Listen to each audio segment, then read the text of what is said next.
Hey, I'm Mike Twombley, health coach and 6-pillar practitioner here with 6-Pillar Living and Dr. Aajay Shah. Now, Dr. Shah is out of town this weekend spending time with family and a childhood friend.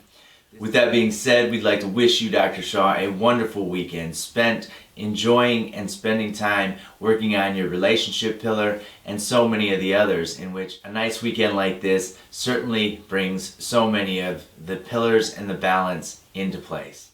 Moving forward, we are going to introduce today the sleep pillar. That's pillar number 3, and this is something that we're going to be covering: quality, quantity, content, frequency, and timing, as well as the other affected pillars.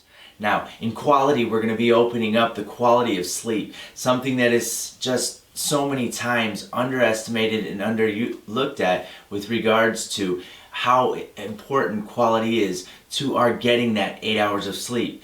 Just getting the 8 hours is not the whole total picture. Certainly, in studies that have been shown, the 8 hours is very little of the picture. Quality is key. We're also going to be talking about quantity. That's number of hours, which we just passed over here, in that 8 hours is definitely what we're searching for. But again, making sure quality and quantity go together really well is a key to being able to get the rest that we need in the weeks to come, or the week to come. We're going to be discussing that. Next, we're going to be talking about content, the specific types of sleep and how they are actually impacted in an individual's life.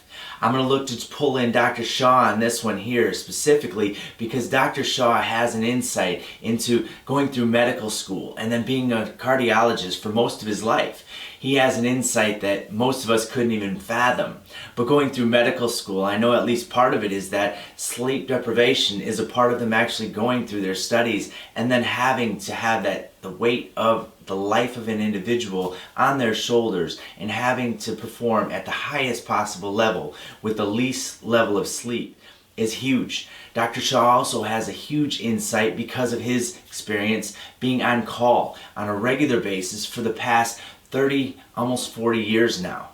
That is a huge detriment to many times the sleep itself. And so how Dr. Shah managed that and what types of supplementary contents of sleep, such as naps and getting additional sleep in, to ensure that he was well rested and prepared and being able to help you with your heart all these years, is something that most of us could not fathom, and we're looking forward to hearing.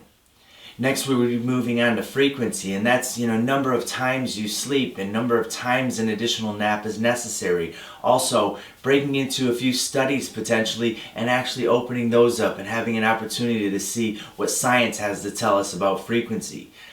Next, we have timing. This is something that the timing of the sleep, how we put things around our sleep and how those things affect our sleep, is very key to making sure that we reach the level of quality that we previously mentioned is possible in an 8-hour period. Many times that what we do before and after seriously impact that. How we actually deal with traffic outside and those types of things. These are going to be things that we cover and we go over this week ahead.